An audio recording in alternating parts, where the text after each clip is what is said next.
Good morning, guys. This one is all about bullying in hospital. In 2015, as you know, I suffered a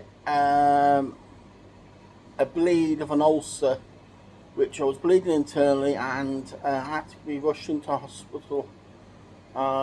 With I had to have 8 units of blood, and I had an infection in my chest. Well, the whole body was infectious. They was pumping blood into me and pumping in IV fluids. I was dehydrated. I had chest infection. They were pumping IV antibiotics into me for a couple of days, basically, before they realised what what was happening. And I had to have tubes down my throat, camera down my throat to see what was happening in my stomach and stuff like that. But anyway, get to the point, Simon. Right. When I was in hospital for a total of 8 or 9 weeks. Not the same hospital, but two different hospitals. Because I went to Worcester initially, A&E, and then put onto a ward, ICU, or what the equivalent, I don't know the terms to it, but the emergency, but yeah, so I was put on an ambulance, and I didn't actually spend that much time waiting. It was busy, but obviously I was a priority because I was shutting down. My body was shutting down, and they wanted to know, So, and I was. It's very blurry, so forgive me if I think I've got to remember the thing. But I went into A&E, and they had to get special equipment prepared, so there was a little bit of waiting time, but not much. Put on a special gurney thing, chair, gurney, whatever they wanted to call it, and doctors like thing. And anyway, they sent me straight up to this emergency thing place. I was hooked up in a room on my own, isolated, because they thought I had shingles, infectious diseases, whatever you want to call it. They was pumping blood into me, 8 units of blood, antibiotics. I was on a drip for dehydration, and I was about 2 weeks in that room. Anybody who come in was face masked, and skin, everything was covered, because I thought, like I say, these blotches on my skin was, but it wasn't. It turned out that it was basically my hemoglobin level was about 4, they said, which basically is the time when your organs shut down. A human being, I don't know. I think they said a male was 12, but I'm not sure. But that's how low my hemoglobin level was, and that's when organs shut down, and deterioration, and like your skin starts to slough and whatever, become, So they gave me. I was in there for, and then put me in another room. I was on my own, but it was a bigger room, because there was no bathroom where I was, the first room, because like I say, I couldn't get out of bed to go to the bathroom anyway, and B, it was literally, and then I went into another room on my own with a bathroom, but the bathroom had a shower, a walk-in shower, but the toilet was in like an alcove. So for a big person like me, you would have to back in. There was a wall there, and a wall there, and the toilet was in the middle, in between the two walls. So so when you sat down onto the toilet, you would sit in between the two walls, so no one could, if you need. So anyway, I didn't use that because I knew I couldn't get up from it. You know what I mean? I was too weak still. And this gentleman, I was having bed baths, I was using bottles, I was using bedpans, and because I was put on a very high dose, 4 iron tablets a day. I think I was or iron. No, there was IV fluids. There was pumping this IV, literally pumping IV iron or injections at first, you know, to get the hemoglobin level up, and it makes you. Anybody who's had it, you know, it makes you constipated. So when you think you need to go, or when they say, have you been to the toilet yet? Do you want to go and try? You know, have a bedpan and try. They give me a bedpan, sit me on a bedpan, and then nothing will be happening for that. And I'm literally, it's sore. It's basically you going on a bedpan in hospital. You know, you get uncomfortable, so you'd literally have to press the buzzer and say no. So then they would roll you over, take the bedpan away. And again, so anyway, I pressed the buzzer for a bedpan, and this gentleman walked in, and his whole mannerism was off. So I asked for a bedpan, and he went, no, if you want to go to the toilet, use the toilet, you've got a toilet in your room, and went out again. This was before the morning wash. So anyway, the same gentleman come in. I didn't go to the toilet because I couldn't. I had a couple of jugs by my bed to pee in anyway. So I went to the loo, peed in the jug. And he said, I'm here to do your bed bath. Or have your shower. So do you want to go and have a shower? I said, I can't have a shower. He says, I'm anemic. I ain't got the energy to have a shower. Well, you have to get out of bed, because I need to change your bed. And I said, the bed was changed yesterday. It's not dirty. I just need a bed wash. So it proceeded to tip like a washing up basin. You know what you have in the sink, the square washing up basins, full of hot, soapy water, which he brought in anyway to give me a bed bath, over me, and soaked the mattress and the bedding, and said, there you go, you've got to get up anyway now because I've got to change your bed. And then proceeded to sit me up and force me, to go to the toilet, the bathroom where the toilet was. And halfway, because of like moving in bed and getting up and things started to move inside, and I needed to go to the toilet. So I said, can you drag the commode in, so I can sit down and use the commode? He said, no, you're halfway there, you might as well go to the toilet.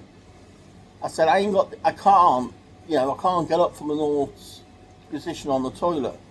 So there's him holding my hands and walking backwards. There's me, literally, he was pulling me into the bathroom. Sat me down on the toilet and left. So, by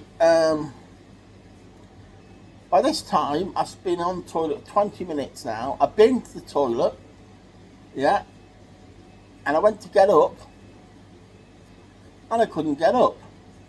So I didn't have the energy, the strength. I'd lost all my strength when, your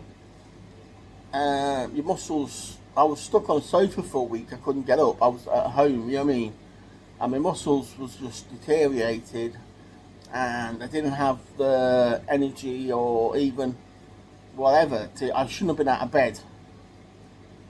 So I waited there and I thought I'd press the alarm. So I press the alarm, and you press the alarm, and everybody comes running. Anyway, a couple of carers came in, a couple of not nurses, but like nurses, but not nurses, like carers, and then there was a couple of nurses on the ward, but they're mainly run by the carers, yeah. And then they obviously then got the nurse, and then got the physio. And I said, look, I told them what happened. I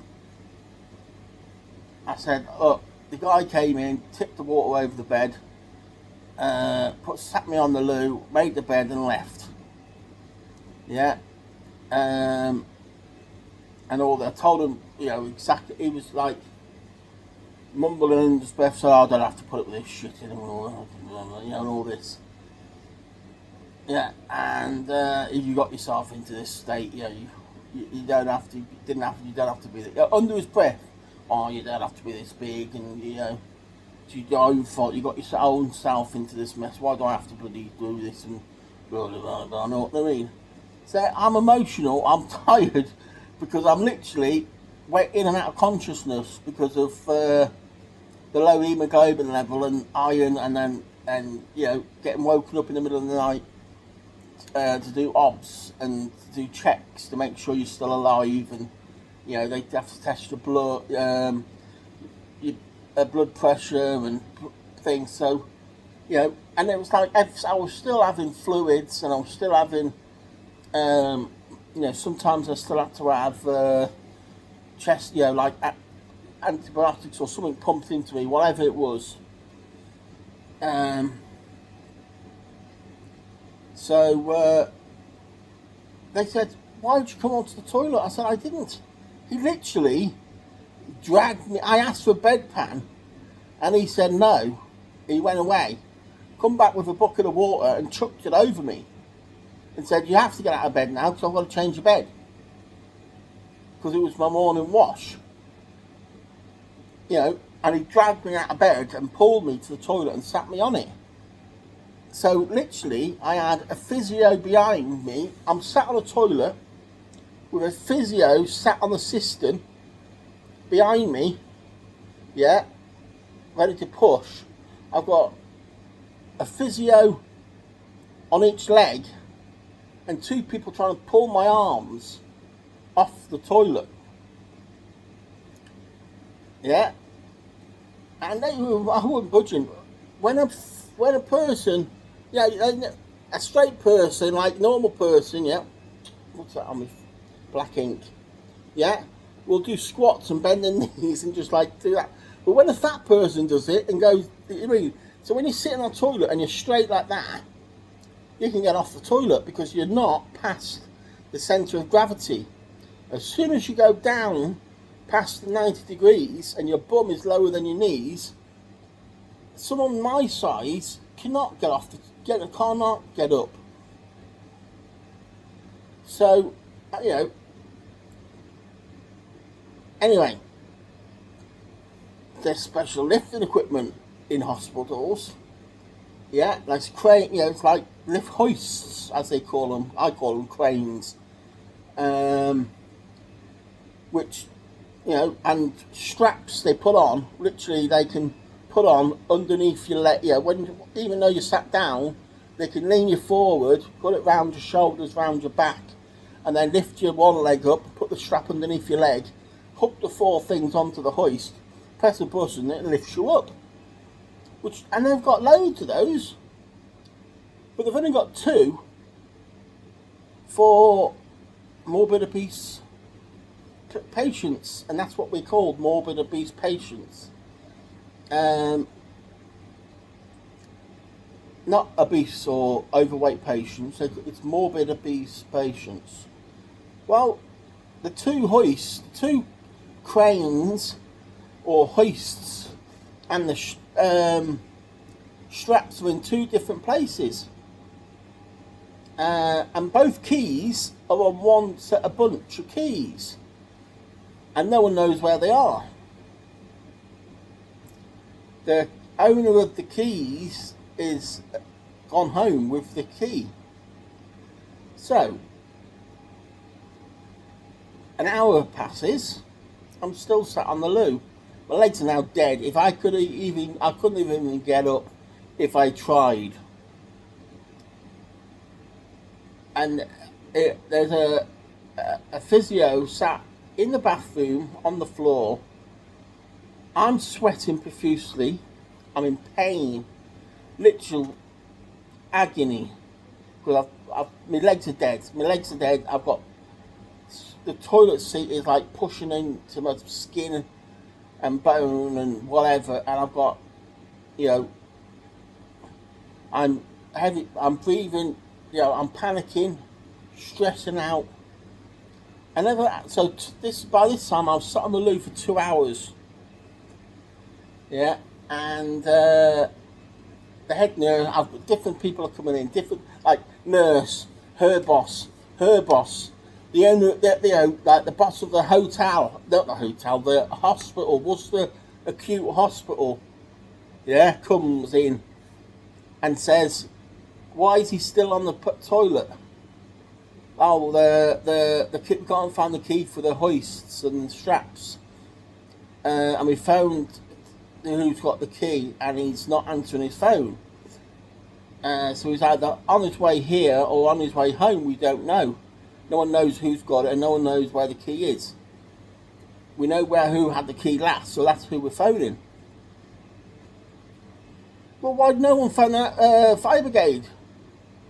Because phone the fire brigade that knocked that wall out.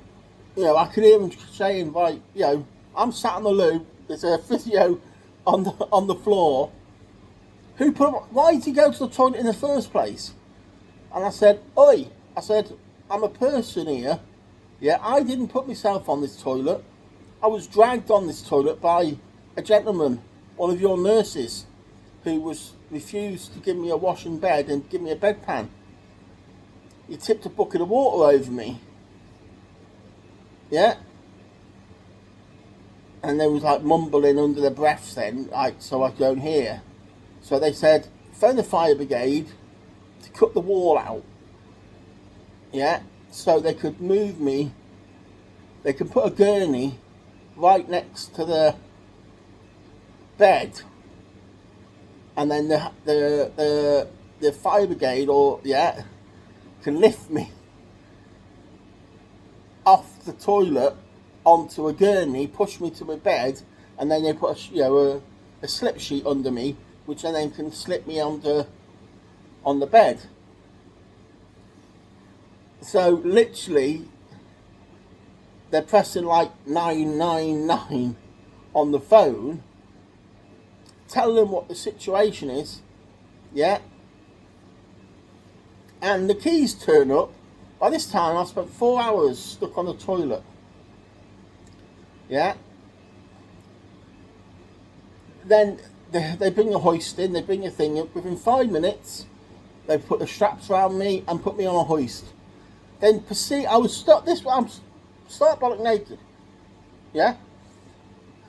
Wheeled me out of the toilet area, the bathroom area. My bedroom door was open. I'm in the seated position, hanging off this hoist. Yeah. With my legs akimbo, bowed open.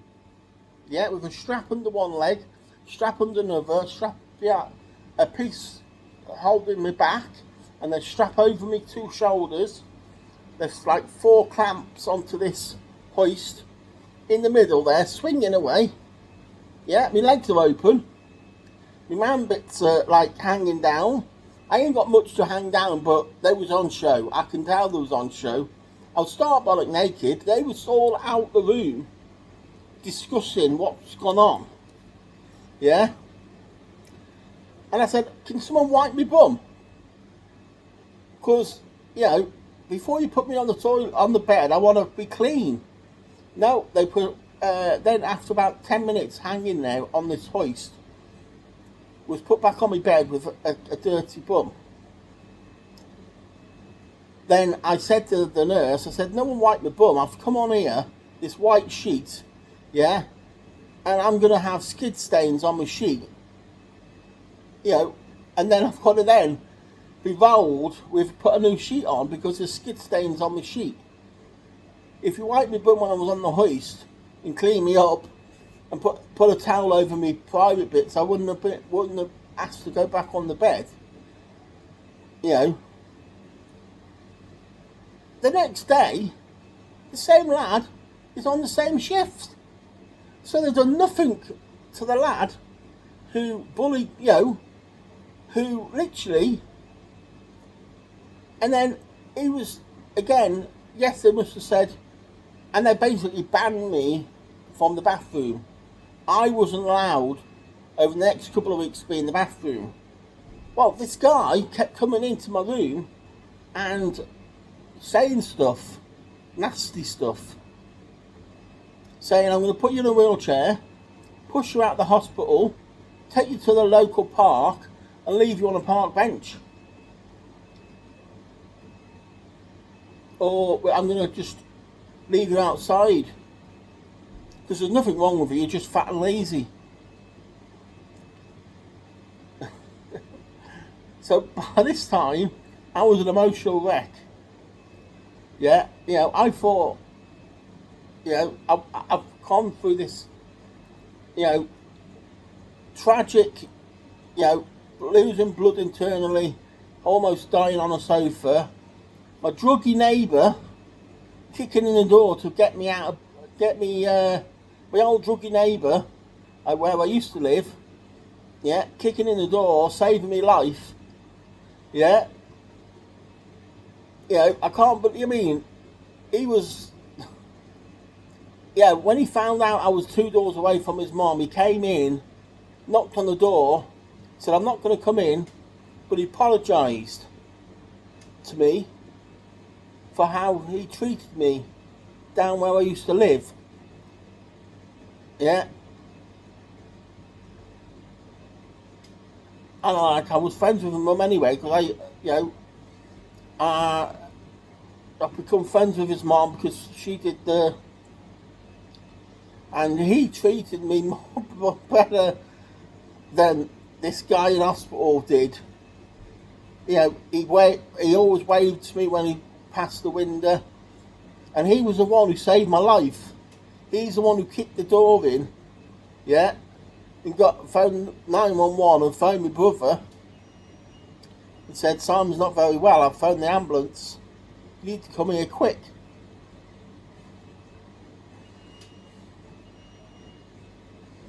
And I've got this guy in hospital,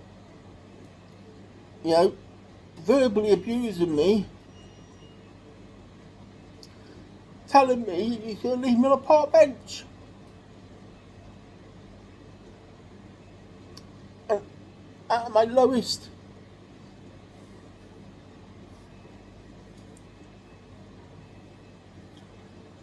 and I asked not to have him. I said, I can't, Well, he was still there. He was still walking past in the ward. He just wasn't allowed to come in my room. No disciplinary action. If that was me, he would have got the sack on the spot. No one, no matter what, should have been put through that in an NHS hospital. No matter how big a patient is, whose fault they're there for, they go to hospital because they're sick, ill, dying, and should be treated with dignity and respect. And to this day, he's probably still treating patients, looking after your family members, and nothing is getting done about it. And I'm still traumatised by that. I won't go into hospital. If someone says I've got to go into hospital to stay in hospital, I can't. I won't. They'll have to drag me there by the police. They'll have to phone the police to get me into hospital. So I won't go into hospital. Anyway, again, I'm going to leave you, but just be aware, things happen to your loved ones, even in today's society.